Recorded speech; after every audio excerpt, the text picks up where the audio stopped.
બધી જે પ્રજાઓ છે એ આપણા ભારતની અંદર આવેલી હતી. આ બધી વિદેશી પ્રજાઓએ ભારતની અંદર વસવાટ કર્યો. ત્યાં સુધી આપણે ભણ્યા. પણ આપણે જે આપણા વારસાનું જતન અને સંરક્ષણ જે તમારા પાઠ્યપુસ્તકની અંદર આપેલું છે એની ઉપરનો જે પેરેગ્રાફ છે ત્યાંથી આપણે આજે ભણવાનું છે. હવે આપણે ભણીએ છીએ કે જે ઘણી બધી વિદેશી પ્રજાઓ છે એ આપણા દેશની અંદર આવી આ માટે વસવાટ કર્યો અને એનું આપણા વારસાની અંદર આપણા સાંસ્કૃતિક વારસાની અંદર એ બધાનો સમન્વય થયો. એ લોકોનું ભારતીયકરણ થયું. ભારતમાં સમન્વય સંસ્કૃતિનું સર્જન. સમન્વય એટલે કે ભેગું થવું. આર્યો આવ્યા, દ્રવિડો આવ્યા, ડિનારી, મોગલોઈડ, કિરાત, આ બધા લોકો આપણા દેશની અંદર આવ્યા. એ બધા લોકો છે એ ભારતની અંદર ભળી ગયા અને આપણી એક સમન્વયકારી સંસ્કૃતિ છે એનું નિર્માણ થયું. એ લોકોની જે રહેણી કહેણી, ભાષાઓ, વિચારો, ધાર્મિક માન્યતાઓ એ બધાનો સમન્વય થયો. એટલે કે બધું ભેગું થયું. આ બધી જે વિદેશી પ્રજાઓ છે પહેલા કેવું હતું કે આર્યો છે એ માત્ર આર્યની અંદર લગ્ન કરે, દ્રવિડો માત્ર દ્રવિડની અંદર લગ્ન કરે. પરંતુ હવે આંતરજ્ઞાતીય લગ્નો છે એ શરૂ થયા. આર્યો, દ્રવિડો, ડિનારી, મોગલોઈડ, કિરાત આ બધા લોકો છે એ પરસ્પર એકબીજા સાથે લગ્ન સંબંધથી જોડાવા લાગ્યા અને એનાથી એની જે રહેણી કહેણી, ભાષાઓ, વિચારો, માન્યતાઓ એની એકબીજા ઉપર અસર પડવા માંડી. પરસ્પર એકબીજા પાસેથી ઘણું બધું શીખ્યા અને આપણી જે સમન્વયકારી સંસ્કૃતિ છે તેનું નિર્માણ થયું. હવે ભાતીગળ સંસ્કૃતિનું નિર્માણ અને ભારતીયકરણ કેમ થયું? ભાતીગળ એટલે કે વિવિધતાવાળી. આપણી સંસ્કૃતિ કેવી છે? વિવિધતાવાળી. આપણા દેશની અંદર જેટલી વિવિધતા જોવા મળે છે વિદ્યાર્થી મિત્રો, ભાગ્ય જેટલી કોઈ બીજા દેશની અંદર જોવા મળતી હશે. આપણા દેશની અંદર જો તો કેટલી બધી અલગ અલગ ભાષા બોલનારા લોકો, કેટલા બધા અલગ અલગ પહેરવેશ પહેરનારા લોકો અને કેટલી બધી વિવિધતાવાળા લોકો છે વસવાટ કરે છે. તો આપણા દેશની અંદર આમ ભાતીગળ સંસ્કૃતિનું નિર્માણ થયું.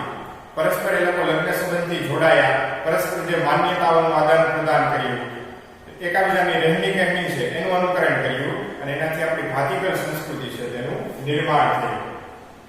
હવે આપણે ભણવાનું છે વારસાનું જતન અને સંરક્ષણ. વારસો કોને કહેવાય? તો આપણે જે પાઠની શરૂઆતમાં ભણી ચૂકેલા છીએ. વારસો એટલે કે આપણા પૂર્વજો તરફથી આપણને જે કાંઈ ભેટમાં મળેલું છે તેને આપણે કહીએ છીએ વારસો. તો આપણો જે વારસો છે, આપણી જે સંસ્કૃતિ છે એનું જતન કરવું, એની સુરક્ષા જળવાઈ રહે એ માટે આપણે સૌએ પ્રયત્ન કરવા જોઈએ. તો આપણો જે વારસો છે એ આપણા દેશને રળિયામણું, નયનરમ્ય અને આકર્ષક છે આપણા દેશને બનાવ્યો છે. હવે નયનરમ્ય એટલે કે આંખોને ગમે એવું. તો આપણો જે દેશ અત્યારે ઘણા બધા વિદેશી લોકો છે એ આપણા દેશ ઉપર રિસર્ચ કરે છે, આપણી સંસ્કૃતિ છે એનું અનુકરણ કરે છે. તો આપણો જે આ વારસો છે એને આપણા દેશને આકર્ષક બનાવ્યો છે. આપણા દેશને નયનરમ્ય એટલે આંખોને ગમે એવો રળિયામણો બનાવેલો છે. પછી સાંસ્કૃતિક વારસો હોય તો ભલે અને પ્રાકૃતિક વારસો હોય તો ભલે. નદી, તળાવ, સરોવર એ બધો આપણો પ્રાકૃતિક વારસો છે. આ સિવાય રીત રિવાજો, પરંપરાઓ, ગ્રંથો, મૂલ્યો આ બધી જે વસ્તુ છે એ આપણો સાંસ્કૃતિક વારસો છે. ઉત્સવો, તહેવારો એ બધો આપણો સાંસ્કૃતિક વારસો છે. તો એને આપણા દેશને ખૂબ જ રળિયામણો બનાવેલો છે. વિશ્વની અંદર જે આપણો વારસો છે એને આપણને પ્રતિષ્ઠા અપાવી છે. વિશ્વની જે મહાન સંસ્કૃતિઓ છે એની અંદર આપણા ભારતની સંસ્કૃતિનો પણ સમાવેશ થાય છે. લોકો ગર્વથી આપણી જે સંસ્કૃતિ છે તેને નિહાળવા માટે આપણા દેશની અંદર આવે છે. ભારતને ગર્વની દ્રષ્ટિએ જોવે છે. તો આપણો જે દેશ ખૂબ જ સમૃદ્ધ છે, આપણી જે સંસ્કૃતિ ખૂબ જ મહાન છે, આજે આખું વિશ્વ છે એ પણ એને સ્વીકારે છે. તો ભારતને ગર્વ કોણે અપાવ્યું? એના વારસાએ. તેને સાચવવો એ આપણે પ્રાથમિક ફરજ છે. અત્યારે એવું બનતું જાય છે કે આપણે આપણી પરંપરાઓ, મૂલ્યો, રીત રિવાજો આ બધું ધીમે ધીમે ભૂલતા જાય છે અને આધુનિક બનતા જઈએ છીએ. તો આપણો જે પ્રાચીન વારસો, રીત રિવાજો, પરંપરાઓ, માન્યતાઓ આ બધી જે આપણી જે સારી સારી બાબતો છે, જે આપણો વારસો છે એ આપણે જાળવી રાખવું જોઈએ. એ આપણી ફરજમાં આવે છે. હવે વારસાને લગતા ઐતિહાસિક અને મહત્વ ધરાવતા જે સ્થળો છે એનું જતન કરવું એ આપણી મૂળભૂત ફરજો છે. આપણે 9મા ધોરણની અંદર જ ભણી ગયા. આપણી મૂળભૂત 6 ફરજો છે. એમાંની એક ફરજ એ પણ છે કે આપણે આપણો જે વારસો અને આપણી જે સંસ્કૃતિ છે તેનું જતન કરીએ. આપણે આપણા જે પૂર્વજો તરફથી આપણને જે કાંઈ ભેટમાં મળેલું છે એને સાચવી રાખીએ. હવે આગળ જોઈએ તો અનુચ્છેદ 1451 ક મુજબ 6 જ અને ટ એટલે કે 6 7 અને 9 મુજબ આ નીચેની બાબતો છે આપણે કહેવામાં આવેલી છે. હવે સમન્વિત વારસાનું મૂલ્ય સમજી અને તેની જાળવણી કરવી જોઈએ. સમન્વિત વારસો એટલે કે ઘણી બધી વિદેશી પ્રજાઓ આપણા દેશની અંદર આવી તે બધી પ્રજાઓની જે સંસ્કૃતિ છે તેનો સમન્વય થયો. તો આપણે એનું મહત્વ સમજવું જોઈએ, એને જાણવું જોઈએ અને એને સાચવવા આપણે પ્રયત્ન કરવા જોઈએ. કુદરતી પર્યાવરણનું જતન અને સુધારણા કરવાના અને દરેક સજીવો પ્રત્યે અનુકંપા રાખવાની આપણી ફરજ છે. હવે જો કુદરતી પર્યાવરણ એટલે શું? નદી, તળાવ, સરોવરો, આ બધી વસ્તુ, પર્વતો, જંગલો, આ બધી વસ્તુ છે એ આપણું કુદરતી પર્યાવરણ છે.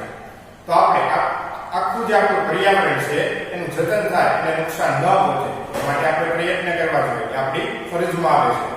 સાથે સાથે એ જે આપણું કુદરતી પર્યાવરણ છે જો એ પ્રદૂષિત થયેલું હોય, વન્યજીવોની સંખ્યા જો ઘટતી હોય તો આપણી ફરજમાં આવે છે કે વન્યજીવોની સંખ્યા વધે તે માટે આપણે પ્રયત્ન કરીએ, પ્રદૂષણને ઘટાડવા પ્રયત્ન કરીએ.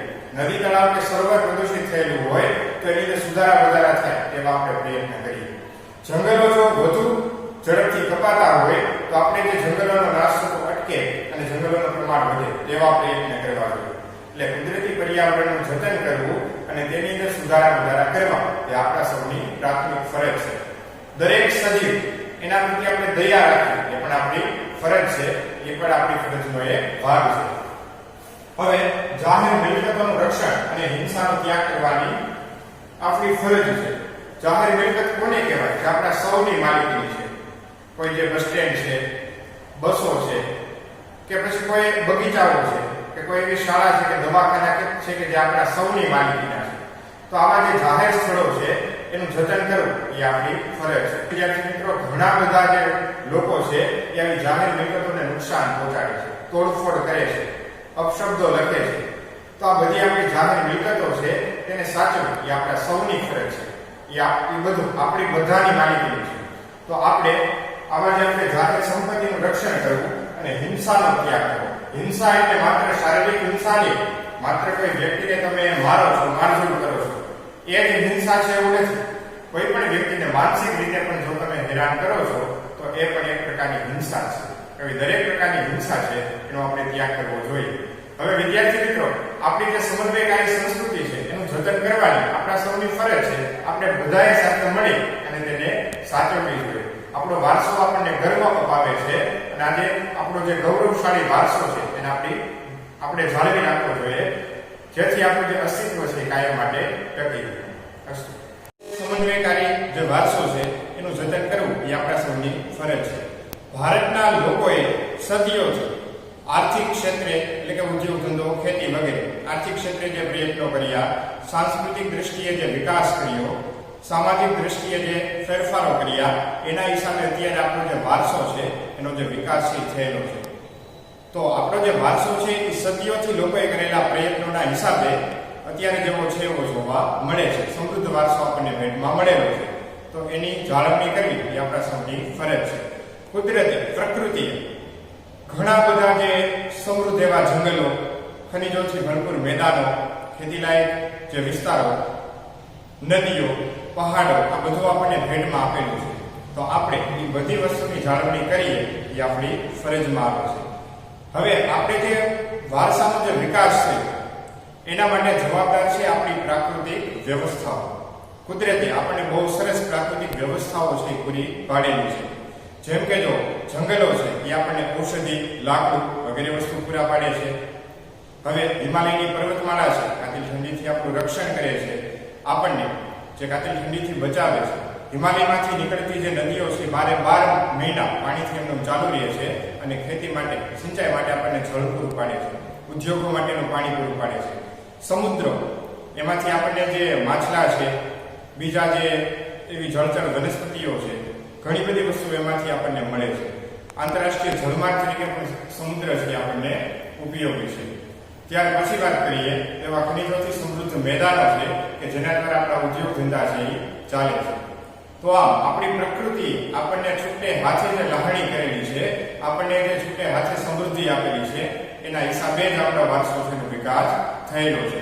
આખા વિશ્વની અંદર જે ભારત છે એ એની સંસ્કૃતિ માટે, એના વારસા માટે ખૂબ જ પ્રખ્યાત છે.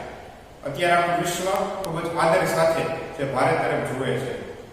તો આપણો જે વારસો છે એનું આપણે જતન કરીએ, એની જાળવણી કરીએ, જેથી આવનારા સમયની અંદર પણ આખા વિશ્વની અંદર જે ભારત છે એ સૌથી વધારે ગૌરવ ભરેલું સ્થાન મેળવી શકે. અસ્તુ.